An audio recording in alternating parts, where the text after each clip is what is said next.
Bismillahirrahmanirrahim. Jauh mangakau gesa, jauh mangarakyati bari-baria. Boli puande-ande ke alipusi, boli popula ke alipusi, boli ala ke kanciana kampurui ibamiu, boli ala ke kanciana bia ibadamiu. Indah beu manuru, indah beu lagi, ubarobu, umasoka, uhancuru binasa. Angkea pinaimiu, angkea hancumiu. Poevangia kaya, njema memadakina izikadina, temodakidakina liputasi, tangkanapo. Assalamualaikum warahmatullahi wabarakatuh. Dan selamat malam tamu-tamu saya yang terhormat.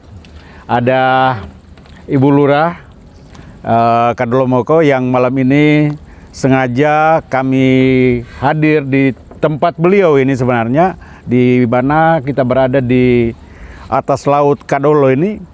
Atau biasa disebut laut apa di sini ya? Villa. Ada. Villa. Oh, villa ya. Villanya Bure. Villanya Bure. Ya. Ibu Lurah juga ada ketua LPM Kadolo, juga ada Pak Darwis dari Kadolomoko. Sekaligus juga ada Bu Herna yang sudah lama saya kenal sebagai sahabat saya juga. Beliau adalah pemerhati wisata, juga yang sekarang lagi berkecimpung di dalam pembinaan desa wisata. Dan alhamdulillah desa wisata yang Ibu dampingi hari ini menjadi viral ya. Itu namanya Desa Sani-Sani di Kolaka. Desa wisata Sani-Sani. Ya. Baik, saya mau mulai dulu dengan Ibu Lurah yang ada di Kadolo. Kadolomoko ya, Kadolomoko.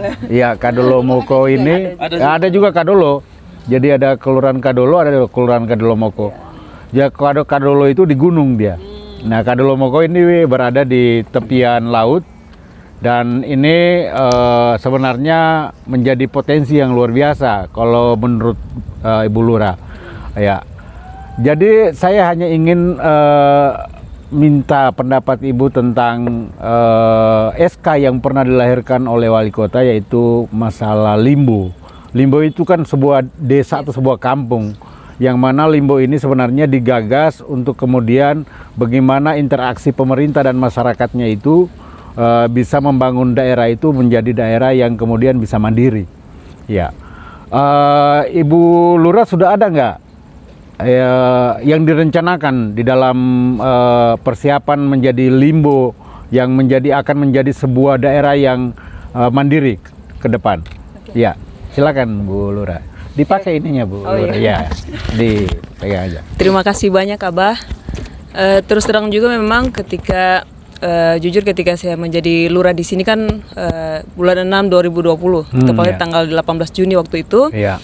Kemudian ketika saya melihat potensi wisata yang ada di Kadolomoko, kemudian saya bilang ini sangat potensial untuk dimasukkan dalam Limbo, salah satu Limbo yang ada di Kota Bau-Bau, dan alhamdulillah Dinas Pariwisata sangat bagus merespon, sehingga kami terbentuk yang namanya Limbo Wantiro untuk Limbo Wantiro untuk Kelurahan Kadolomoko. Jadi untuk menuju ke Limbo Wantiro ini, hal-hal yang kami gagas tentunya pertama kali adalah pembentukan Pokdarwis dulu, dan Pokdarwis Kadolomoko merupakan salah satu Pokdarwis termuda yang baru lahir, yang alhamdulillah saat itu juga dikukuhkan langsung oleh Wali Kota Bau-Bau. Kami sadar, saya juga sebagai lurah sangat sadar untuk bisa mencapai status Limbo Wantiro atau Limbo wisata. Tentu banyak sekali yang harus kita lakukan, sebab kalau berbicara tentang Limbo wisata atau desa wisata ya, tentunya kita harapannya ketika itu Limbo wisata itu kita sudah siap dengan SDM, kita sudah siap dengan potensi, kita sudah siap dengan atraksi, kita sudah siap dengan souvenir dan segala macam pendukung pariwisata yang dibutuhkan untuk mewujudkan Limbo wisata yang bagus. Nah, langkah pertama yang saya lakukan adalah pertama perencanaan sumber daya manusia, karena sebagus apapun potensi, jika sumber daya manusia yang menggarapnya juga tidak bagus, ya itu sama juga dengan dibilang sia-sia juga tidak, tetapi masih jauh lah dari apa yang kita harapkan. Iya, Karena iya, kita cuma berbicara potensi, karena bagaimanapun potensi itu yang harus betul-betul dikembangkan oleh SDM. Iya. Nah, SDM ini kan kita bisa melihat, kalau kita memakai konsep pentahelix, saya lihat kita punya komunitas. Kalau bisa kita artikan di sini dalam hal ini Pokdarwis, kita punya pemerintah. Dalam hal ini saya juga yang betul-betul ingin concern membangun pariwisata di sini. Kadollomoko juga ini punya media. Beberapa warga kami juga yang merupakan wartawan ada. Kemudian akademisi. Ini juga yang ingin kita bangun, karena berbicara secara tentang potensi, tentu akan banyak kajian yang kita butuhkan di dalam. Tidak hanya kita bilang Kadollomoko punya laut, punya gua, punya wisata buatan, punya air terjun, tapi kalau tidak dikaji, itu akan kurang tepat nanti kebijakan yang dihasilkan. Kemudian kita juga butuh yang namanya swasta. Swasta untuk pengembangan bisnis pariwisata ke depannya. Makanya saya juga sangat bersyukur ketika untuk memulai SDM ini, pemilihan ketua LPM, Lembaga Pemberdayaan Masyarakat untuk Kadollomoko, alhamdulillah kita dapat Pak dosen sebagai ketua LPM Kadollomoko, dan kebetulan beliau adalah seorang dosen. Alhamdulillah ini betul-betul anugerah sumber daya manusia yang saya rasa akan sangat bagus untuk perencanaan, apalagi pengembangan limbo wisata ke depannya. Jadi untuk saat ini memang kami butuh payung hukum, dan alhamdulillah sudah ada SK Wali Kota baik itu limbo maupun Pokdarwis. Kemudian kita sekarang masih menggarap dulu tentang bagaimana memaksimalkan sumber daya manusia, diisi terus di pengembangan SDM-nya. Kemudian PR besar adalah sosialisasi.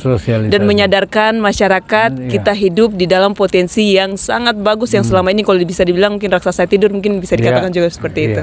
Itu sedikit apa? Terima kasih Bu Lurah. Saya kira memang apa yang disampaikan oleh Bu Lurah tadi bahwa benar sekali bahwa potensi Kadollomoko hari ini itu sebenarnya adalah sebuah raksasa yang sedang tidur, yang mana sebenarnya adalah pemerintah maupun masyarakatnya harus sama-sama sebenarnya bekerja keras untuk menciptakan potensi yang ada hari ini. Nah, potensi yang ada ini tentunya saja harus kita kaji melalui berbagai aspek. Nah, di sini kita ada ketua LPM. Nah, ketua LPM kita ini kebetulan saja beliau adalah seorang akademisi, dan saya kira orang yang sudah punya pengalaman juga di mengenai kemasyarakatan beliau, sehingga kemudian hari ini beliau hadir. Pak, saya lupa namanya beliau, Pak Iip Irawan. Ya, walau keluarga, tapi saya juga sudah lupa namanya beliau ini. Keluarga dekat ini, ya, Pak Iip Irawan. Biasa dipanggil Iwan. Iya, Iwan. Biasa dipanggil Iwan. Saya kenalnya sama kakaknya beliau, yang beliau jalan sama saya sering. Pak Sufi Hisanuddin, ya, beliau tugas di Busel. Kalau Bapak di Unidayan, Pak ya? Ya. Saya lihat potensi wisata yang ada di Kadollomoko ini, Pak. Di samping ada potensi alamnya, potensi cave-nya goa ya, potensi minat khusus ya, ada kulinernya, kemudian ada potensi budaya.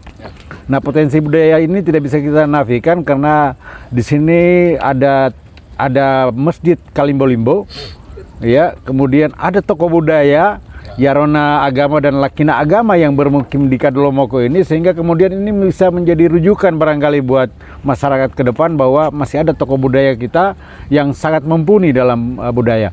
Bagaimana Bapak melihat potensi yang ada sekarang ini, dan apa rencana-rencana Bapak terkait dengan kegiatan-kegiatan yang ada sama Bu Lurah? Oke, ya. Terima kasih Abah. Ya, saya panggil Abah aja. Ya, Abah. Ya, Kakanda Abah. Oke, jadi betul yang dikatakan oleh Ibu Lurah tadi bahwa potensi Kelurahan Kadollomoko ini adalah raksasa yang sedang tidur. Ya, kita punya laut yang kira-kira 2 km ya, panjangnya ini sekitar 2 km ya.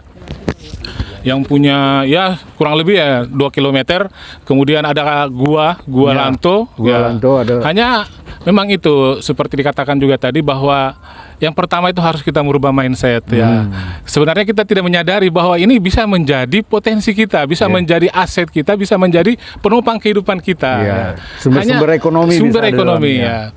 Kebetulan saya dosen ekonomi, jadi selalu arahnya ke sana. Bagaimana memperbaiki taraf kehidupan dari masyarakat.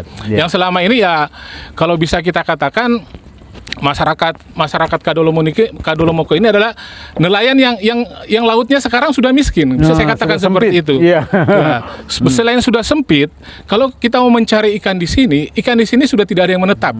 Ya, yang ada di dalam teluk ini adalah ikan yang datang, ikan yang lewat. Tetapi kalau ikan-ikan karang, saya kan suka punya hobi memancing juga, jadi sudah sangat sulit untuk mendapatkan ikan karang. Mungkin karena terumbu karangnya sudah mulai habis. Ya, seperti itu mungkin ya. Jadi masyarakat itu harus keluar untuk mendapatkan ikan yang banyak. Nah, itu tentu perlu modal. Ya, perlu modal yang besar juga kan. Dia harus punya perahu yang punya kapasitas bisa membawa dia keluar dari teluk ini. Nah, kita berbicara kembali ke masalah potensi wisata ini. Kita harus juga mungkin kita harus memilah masyarakat Kadolomoko ini di antara keempat RW ini punya karakteristik dan spesifikasi yang masing-masing juga. Iya, betul. Ya, di daerah sini mungkin sebagian besar itu pegawai negeri atau PNS. Di sana pekerja atau yang punya freelance begitu ya. Tapi di bagian sana itu yang di Warung Musia itu adalah kita punya orang-orang tua yang tempat kita selalu harus bertanya. Karena mereka adalah ya garis dari Kesultanan Buton mungkin memang ditokohkan untuk masalah budaya, masalah adat, masalah agama seperti itu. Jadi kami dalam perencanaan kemarin di 2022 ya, Musrembang 22 itu ada beberapa event budaya yang memang kami masukkan di dalam perencanaan itu, yang semoga saja nanti Pemkot bisa merealisasikan apa yang menjadi hasil dari Musrembang kami kemarin ya. Salah satunya itu Festival Wantiro seperti itu ya. Ya, Festival Tiro Wantiro ya. Ada juga PKD anak-anak Mailu yang sering diadakan setiap 1 Muharram ya. Setiap 1 Muharram. 10 Muharram ya, 10 Muharram. Ya, kemudian juga yang perlu kami sampaikan mungkin bahwa karena seperti yang saya katakan tadi bahwa masyarakat nelayan yang ada di sini itu sudah harus keluar dari teluk untuk bisa mendapatkan ikan. Jadi dalam Musrembang kemarin kami ada juga mengusulkan pengadaan perahu. Tetapi mungkin perahu itu bukan untuk memancing, tetapi untuk bagaimana agar orang sewa agar dia pergi memancing. Jadi bukan masyarakat bukan pakai memancing di sini, tetapi untuk mengundang orang yang bisa mendukung kegiatan bisa mendukung kegiatan pariwisata itu dengan atraksi memancing. Wisata mancing ya. Wisata mancing seperti itu. Ujungnya nanti seperti itu. Jadi semua diarahkan nanti bagaimana pengembangan pariwisata di Kelurahan Kadolomoko ini. Kemudian di Pokdaris juga mungkin ya mengusulkan juga pengadaan terumbu karang ya, bagaimana caranya ditumbuhkan terumbu karang, rumah ikan dan sebagainya. Nah, itu mungkin yang bisa saya sampaikan. Kami sebagai kalau bicara LPM kan dari masyarakat ya. Jadi kami masyarakat itu butuh itu yang sesuai dengan potensi dan karakteristik dari masyarakat di sini. Luar biasa seperti itu sekali saya kira. Ya, mudah-mudahan saja apa yang disampaikan oleh Ketua LPM tadi itu bisa ditangkap oleh masyarakat, bahwasanya potensi wisata yang ada di Kadolomoko ini sangat luar biasa, dan itu menjadi sumber ekonomi bagi kehidupan masyarakat kita, dan itu saya kira kita patut dukung. Dan tentunya saja kita mendukung daripada program-program pemerintah dalam hal ini Lurah. Nah, sejalan dengan itu terbentuknya Pokdarwis. Bagaimana Dinda melihat kegiatan dari pemerintah maupun dari Ibu Lurah mengenai persiapan limbo wisata ini? Ya, Ade bisa jelaskan sedikit? Ya. Cek, oke. Ya. Terima kasih Abah. Jadi kami dari Pokdarwis sendiri belum lama dibentuk, sekitar bulan 9 kemarin. Bulan 9 itu berapa bulan? Pengukuhannya bulan 11. SK-nya bulan 11 keluar. Nah, jadi di sini yang membuat kami semangat, teman-teman Pokdarwis semua, itu salah satunya itu Ibu Lurah kami yang memang selalu mensupport. Namanya kita berorganisasi ini pasti ada namanya titik lemah. Titik lemahnya di mana dapat titik jenuh. Tapi Ibu Lurah ini karena push semangat sehingga yang tadinya semangat itu mulai kendor, jadi jos lagi. Luar biasa. Jadi apa namanya, kita juga timbul, Ini tanggung jawab, ini harus. Karena biar bagaimana kita sudah diamanahkan oleh pemerintah, diberikan kepercayaan untuk bagaimana kita bisa menyadarkan masyarakat tentang pentingnya pariwisata itu sendiri. Sehingga memang di sini kita harus bekerja lebih keras lagi. Satu sih yang saya ingin minta dari pemerintah Kota Bau-Bau tentang masalah penanganan sampah. Penanganan sampah ya. Jadi saya melihat ini penanganan sampah yang hari ini berjalan bukan cuma di Kadolomoko, kayaknya seluruh kelurahan. Itu kurang efektif. Kenapa saya katakan kurang efektif?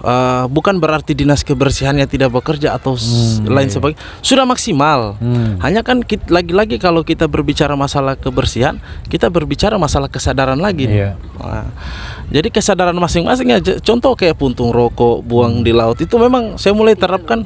Teman-teman semua itu ya kita harus menjaga kelestarian alam kita. Karena biar bagaimana bahaya sampah terhadap biota laut yang ada di dasar itu sangat berbahaya sekali ya. Makanya itu masalah penanganan sampah, saya sempat mengusulkan di Dinas Pariwisata ya, agar dibuatkan satu aturan tentang Satgas OTT sampah.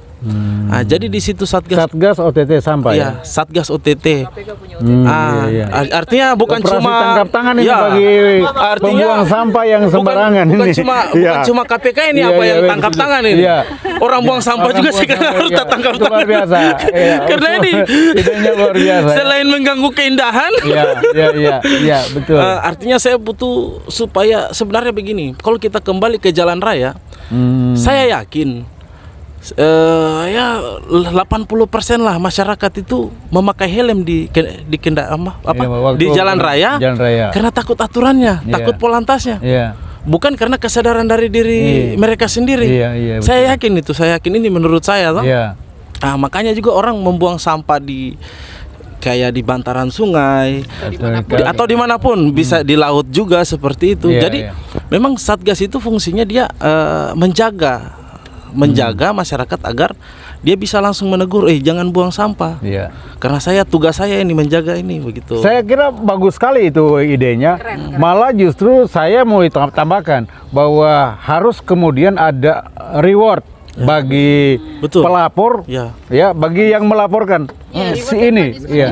reward dan punishment itu harus ada. Jika ada pembuang sampah sembarangan itu kemudian ada anak-anak yang laporkan, dia dapat reward. Itu saya kira terus yang buang sampahnya juga kena punishment tentunya. Punishmentnya dalam bentuk nanti kita tunggu pemerintah. Sanksi sosial, mungkin rumput-rumput. Saya kira itu luar biasa. Terus itu masalah sampah sih sekarang yang agak ini yang memang bukan sulit sih, bisa, tapi memang butuh proses dan waktu yang panjang karena kita kembali lagi ke mindset pemikirannya, terus kita bisa mengontrol masyarakat, bukan berarti kita mengatur, ndak. Kita minimal ada dasar, kita menegur. Saya tegur kamu karena dasar saya seperti ini begitu. Betul sekali. Terus di sini memang saya lihat Pak, justru Dinas Pariwisata ini memang serius sekali membangun pariwisata yang ada di Kota Bau-Bau ini memang serius. Kalau memang bilang serius. Sekarang jadi tinggal kitanya saja. Untuk Kadolomoko ini tinggal Pokdarwis sama masyarakatnya saja ini. Lurah dinas pawalinya serius, dinasnya serius, Ibu lurahnya serius. Jadi Pokdarwisnya sama masyarakat ini harus memang mendukung penuh dan kalau perlu memang harus bekerja sama di dalam membangun pilar-pilar ekonomi ini. Artinya sehingga pariwisata itu bisa menjadikan sumber pendapatan dan sumber ekonomi bagi masyarakat itu sendiri. Jadi itu saja mungkin yang saya perlu sampaikan. Terima kasih banyak Bung Pokdarwis. Bung Prom ya. Tadi kita sudah sama dengarkan dan sangat luar biasa kalau kemudian ada usulan-usulan dari kelompok sadar wisata tentang bagaimana kemudian persoalan sampah ini harusnya dibuat Satgas OTT Dan itu merupakan masukan yang luar biasa. Saya juga sangat mendukung dan Koja-Koja juga akan mendukung Satgas OTT sampah ini. Bukan hanya KPK yang bisa membuat Satgas OTT. Kalau kota kita yang sudah dikenal berturut-turut berapa kali mendapatkan Adipura, kalau kemudian tidak punya Satgas OTT, saya kira ini adalah satu yang naif buat saya.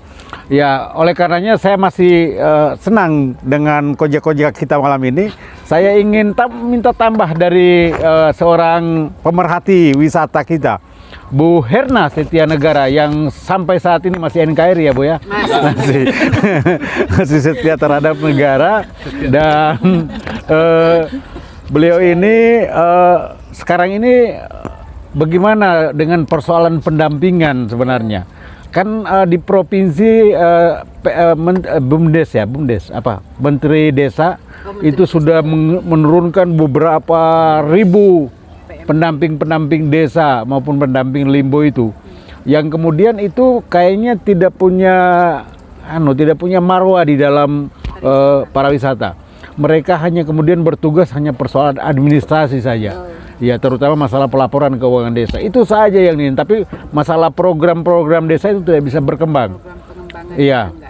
Bagaimana menurut pemerhati si rambut uban gitu ya? Yang sama-sama ubanan, sama-sama. Iya, sama-sama. Dia lagi memecahkan keseriusan. Iya. Baik, Aba.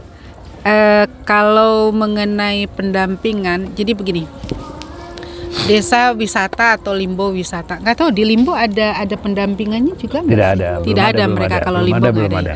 Nah, jadi desa itu punya kehidupan yang memang kita semua tahu, dan itu sudah turun temurun puluhan tahun, kalau tidak sebagai petani, sebagai nelayan atau pedagang lah beberapa, itu kehidupan di desa. Nah, tiba-tiba harus berubah pola pikirnya menerima tentang pariwisata, ini butuh waktu banget. Mereka akan sulit menerima apa sih pariwisata, karena mereka biasa nangkep ikan, pergi ke laut, nangkep ikan, langsung dapat ikan langsung dijual, langsung dapat uang. Bertani memang ada waktu bertani, tapi mereka tuh punya pertanian yang tahunan, ada yang jangka pendeknya, ada yang jangka menengahnya, tapi tetap dia ngertinya nanem, terus langsung dipetik, panen, langsung dijual. Nah, sekarang kita bicara pariwisata, bentuknya kayak apa pariwisata itu, barangnya kayak apa sih pariwisata itu. Nah, mau nggak mau, untuk menerjemahkan itu dibutuhkanlah pendamping sebetulnya. Nah, kalau pendamping desa yang selama ini ada, yang sudah dilaksanakan sama Kemendes, nah itu sebenarnya mereka memang mendampingi kepala desa dalam hal penggunaan dana desa, supaya tidak menyalahi aturan. Jadi dia mendampingi Pak Desa untuk melakukan pendampingan dalam penggunaan dan pelaporan. Nah, karena mungkin sifatnya itu pendampingan dan penggunaan itu penggunaan dan pelaporan itu sifatnya banyak, Mbak. Terus memang nggak berhenti. Kayaknya kerjaan hari-harinya mereka itu non-stop. Kadang-kadang bertumpuk, malah saya perhatiin. Jadi pemikiran untuk membantu Pak Desa mengembangkan ke desa, program lainnya, desa ke bentuk lainnya, itu sepertinya sudah kekurangan waktunya. Maka Hera berpikir alangkah baiknya kalau seandainya ada desa yang memang ingin desanya berkembang menjadi desa wisata, harus ada pendampingan lagi. Nah, banyak memang sekarang ini lembaga-lembaga dari luar yang mereka mengklaim dirinya memberikan pendampingan, pelatihan, bahkan konsultan dan lain sebagainya. Itu sangat bagus sekali. Cuman yang saya ini kan garis bawahi di sini, kalau memang mereka mau mendampingi desa, mengembangkan satu desa ini menjadi desa wisata yang memang yang memang bukan kesehariannya desa itu, yang beda sekali, mau nggak mau mereka harus mendampinginya tuh day to day. Nggak bisa dilepas begitu saja. Cukup dia ngasih tahu, oh ya kamu butuh misalnya harus membuat ini, kemudian setelah itu tinggalkan. Kemudian datang lagi, kamu harus begini-begini, kemudian tinggalkan. Nggak bisa begitu. Karena ya itu tadi, keseharian mereka itu petani dan nelayan, tiba-tiba harus jadi pelaku wisata. Bentuknya kayak gimana aja itu mereka belum tentu bisa gambarkan. Mau nggak mau akhirnya kita nih sebagai pendamping harus mau mendampingi day to day di sana. Kemudian tahapan demi tahapan harus tersosialisasikan. Ada 4 hal yang harus diperhatikan dalam hal pada saat dia mau membangun satu kawasan menjadi tujuan wisata. Yang pertama adalah kita harus memperhatikan yang disebut dengan tusi. Jadi apa sih yang mau dilihat pada saat wisatawan itu datang? Itu harus ada unsur itu. Apa yang bisa dinikmati? Nah itu tusi. Kemudian setelah tusi nanti ada yang namanya tudu. Ada yang memang dia bisa kerjakan, ada keterlibatannya, dia berwisata itu ada sesuatu kegiatan yang bisa dia lakukan, bukan hanya sekedar melihat. Nah kemudian yang ketiganya lagi itu to learn. Jadi pada saat dia berwisata, selain dia bisa menikmati melihat, kemudian ada yang dia lakukan, dia juga mendapatkan sesuatu. Ada tulennya itu, dia mendapatkan sesuatu yang bisa menimbulkan akhirnya kesan nantinya. Ada yang menempel di dalam dirinya. Dalam memori ingatannya. Nah kemudian yang terakhir adalah tubai. Tubai ini konsep wisata, konsep orang berwisata itu hukumnya menghabiskan uang. Bagaimana caranya supaya dia itu datang ke satu tempat uangnya habis, besok dia nabung lagi untuk berwisata. Memang begitu konsepnya. Jadi di akhir itu harus ada sesuatu yang bisa dia beli, yang besok-besok bisa jadi oleh-oleh buat dia, jadi kenangan buat dia, dan itu bisa jadi isu baru. Jadi buat tren itu semacam tren living life program ya, di mana setiap turis atau wisatawan itu ingin merasakan bagaimana sih hidup di desa dengan masyarakatnya gitu ya. Nah kalau memang desa wisata itu Abah, itu ruhnya itu adalah di living life program. Nah tusi, tudu, tulen, tubai itu bisa didapat dalam program living life program itu adanya di desa karena rohnya desa wisata adalah menjual keunikan kehidupan yang memang tidak diterima di tempat tidak ada di tempat lain. Karena kan setiap desa punya cara hidup dan budaya hidup yang berbeda-beda. Itu muatan lokalnya kan macam-macam. Nah, itu yang menarik sebetulnya. Nah, makanya nggak salah semua desa berlomba akhirnya hari ini atau Limbo akhirnya hari ini menjadi desa wisata atau Limbo wisata, itu nggak salah karena mereka merasa mereka punya keunikan sendiri. Nggak sama di mana-mana tuh nggak sama. Saya juga punya kok keunikan daerahku gitu. Jadi nah hal yang seperti ini Mbak, untuk menimbulkan seperti ini akhirnya dibutuhkanlah pendampingan untuk dia masyarakat ini menemukan potensi dirinya. Bagaimana cara kita memerlukan pendampingan ini? Apa kita perlu usul ke provinsi kah atau ke pemerintah? Kalau kalau saran saya, memang kalau untuk pendampingan di desa ini kan sebenarnya tugas provinsi ya. Ya, tugasnya provinsi. Bagaimana saya dengar ada sudah sekarang ini untuk desa wisata itu ada 101 kalau nggak salah desa wisata yang sudah ada SK-nya. Kalau Darwis tuh udah ada 116. Kemudian jadi pertanyaannya ini mau diapain?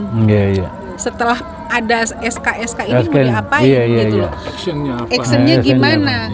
Apalagi tujuan wisata kan desa wisata, berarti dia harus menjadi tujuan wisata.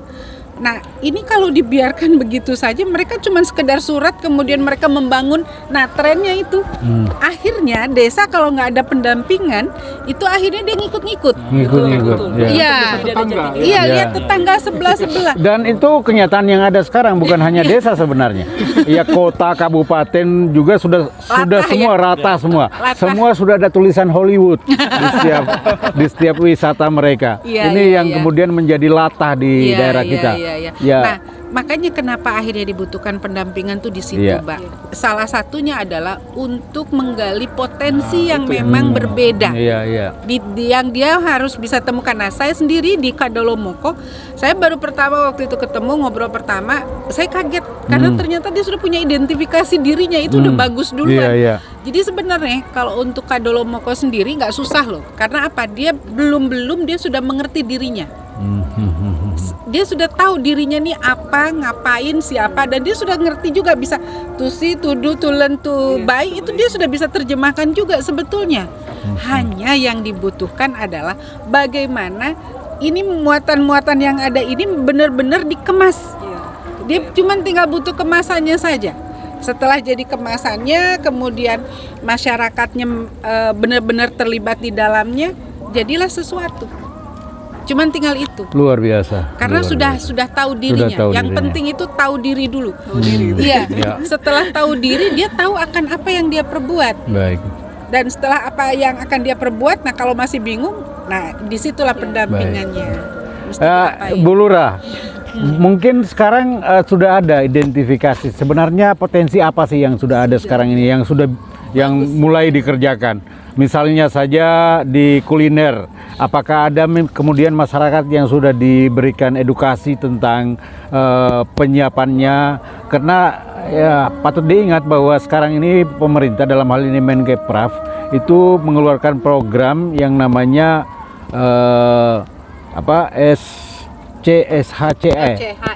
CHSE ya itu klinis ya, kemudian healthy, kemudian S-nya itu safety ya, safety. dan environment kalau nggak salah. E-nya environment and sustainable. Iya, environment and sustainable.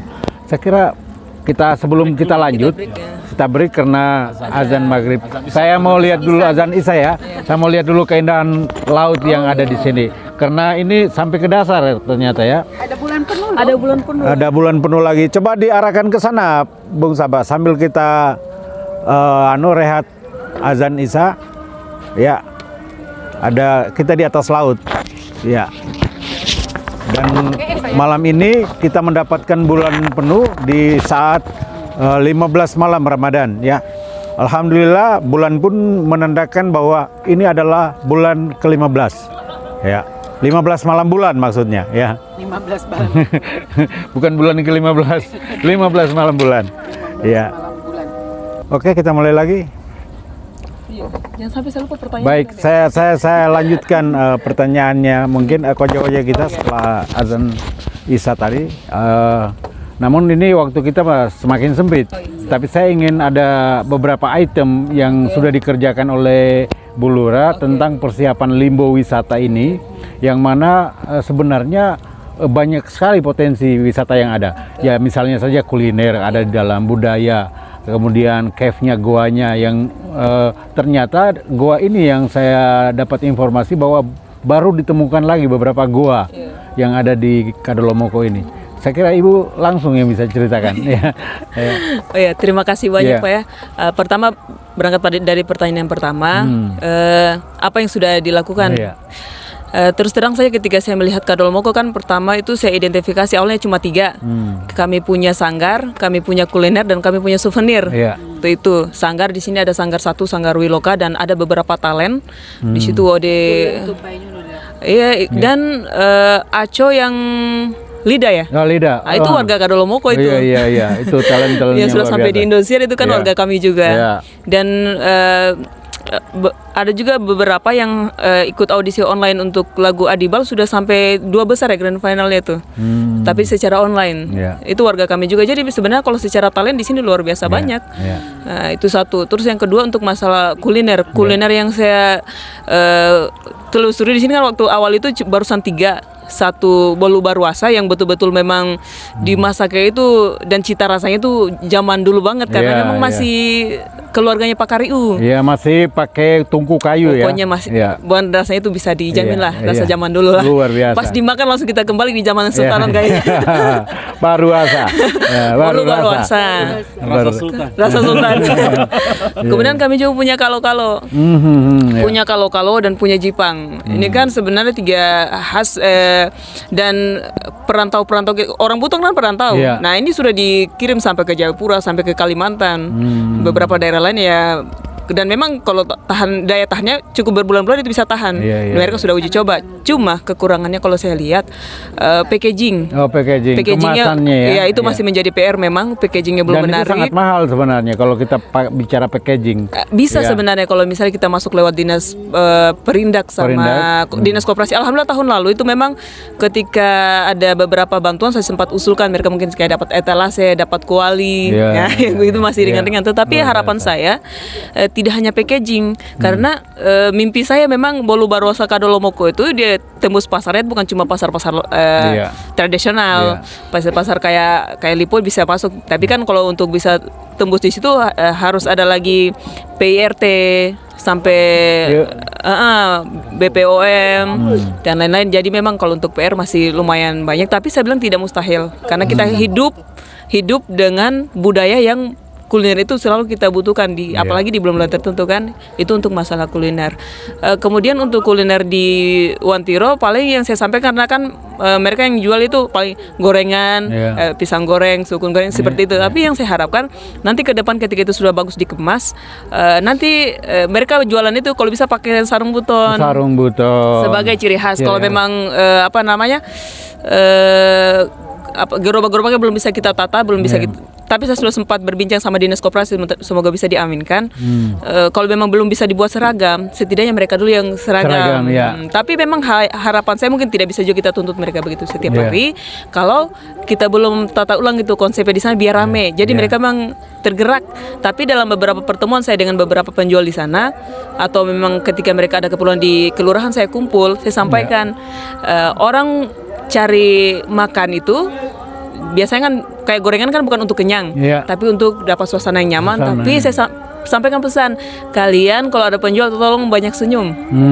Senyum. Keep smile. Iya, senyum kalau perlu. Masih Jojo beli apa? Iya, senyum. Kenapa? Karena keramahan itu mahal. Apalagi karakternya kita kan agak-agak keras. Orang di pinggir laut biasanya keras. Iya, tapi hatinya baik. Keras suaranya. Katanya kayak filosofinya orang Buton itu sama dengan nanas ya. Di luar bersisik, di dalam manis. Kayak orang Buton katanya di luar seram tapi hatinya baik, manis. Insyaallah. Katanya seperti Tampang itu. preman hati kiai.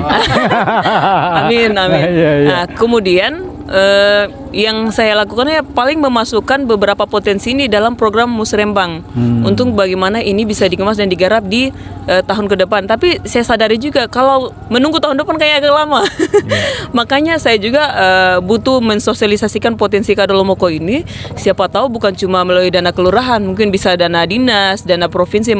Apalagi kalau kita bisa dapat dana pusat itu sudah alhamdulillah, karena masyarakat di sini betul katanya Pak Ketua LPM, kita ini setiap RW hampir beda-beda karakternya. Beda karakter. Sangat kayak di sini ya. Kalau bisa di sini agak-agak PNS banyak, pengusaha banyak. Di RW 2 itu ya beda lagi. Di RW 3 lingkungan budaya, di RW 4 ya ada yang wisata budaya, dan mereka memang banyak juga yang bekerja di dinas lingkungan hidup sebagai tukang sapu dan lain-lain. Tapi kalau untuk semangat kerja saya lihat bagus semangat kerjanya, bukan yang berpangku tangan sehingga menyebabkan pengangguran. Dan satu lagi yang saya lihat adalah di sini bonus demografinya. Dalam artian memang untuk penduduk Kadolomoko itu kan 5 ribuan lebih.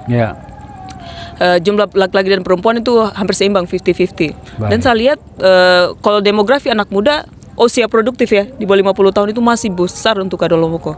Sehingga jika memang kita mau bergerak, makanya saya agak optimis dengan potensi yang kita punya. Cuma memang pendampingan masih sangat amat kita butuhkan, sosialisasi masih sangat amat kita butuhkan, karena memang harapan kami ketika kita menggarap pariwisata tidak hanya sehari 2 hari melalui beberapa event atau pertunjukan, tetapi dia berkelanjutan, bagaimana ini dinikmati 5 tahun, 10 tahun, 20 tahun ke depan. Mungkin itu saja. Iya, terima kasih. Dan ini udah bagus loh sebenarnya kalau ngelihat dari apa yang dituturkan oleh Pak LPM maupun Lurah, SDM-nya sendiri sudah bagus. Iya. Udah lebih modern dibandingin desa. Betul.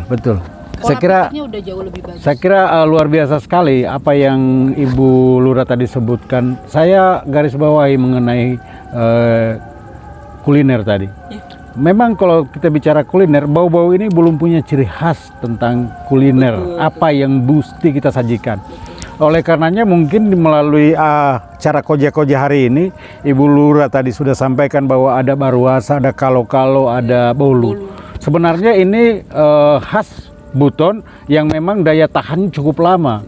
Belum yang- lagi apa yang dari ikan tuh? Itu perangi, kaholeo, kaholeo rore itu sebenarnya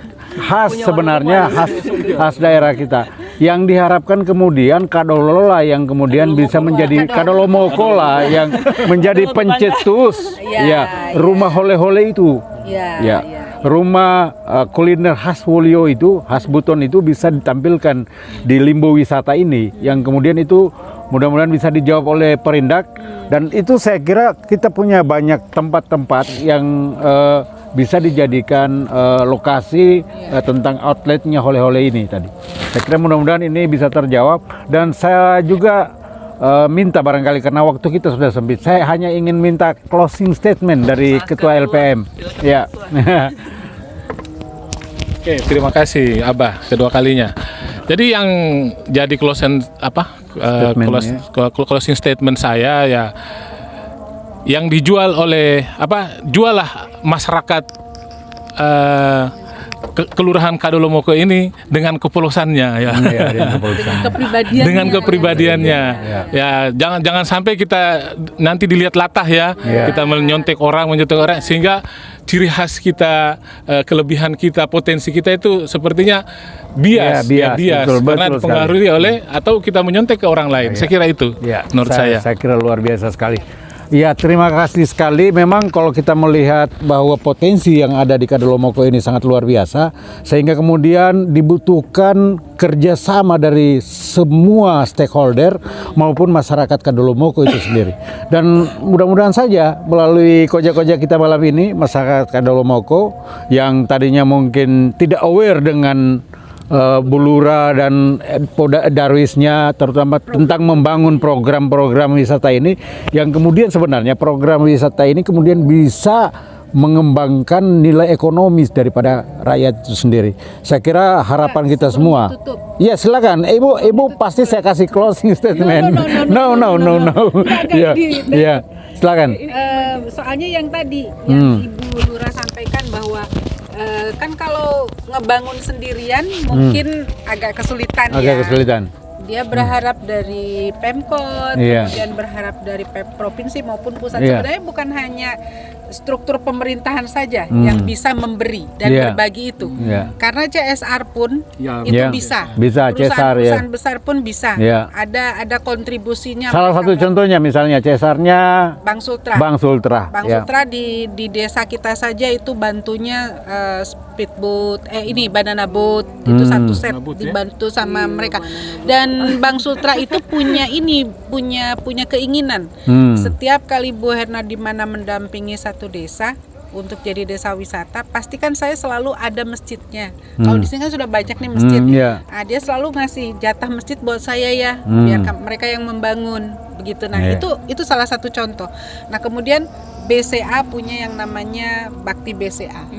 Itu CSR juga. Dia melakukan pendampingan juga sampai jadi. Nah, terus ada lagi BNI, ada lagi Astra, ada lagi Pegadaian. Semua ada. Tinggal bagaimana kita bisa masuk ke dalamnya untuk memang kuncinya satu sih, kita punya master plan. Kita punya master plan, kan identifikasi sudah ada, kemudian tinggal diramu saja gitu jadi master plan, tinggal kita ajukan ke mereka. Jatah si A apa, jatah si B apa, dibagi-bagi dan akhirnya terjadi percepatan. Itu keren dan itu bisa dan itu bukan tidak mungkin dan bukan hanya di Indonesia saja, dari luar pun bisa diambil. Itu cepat. Oke.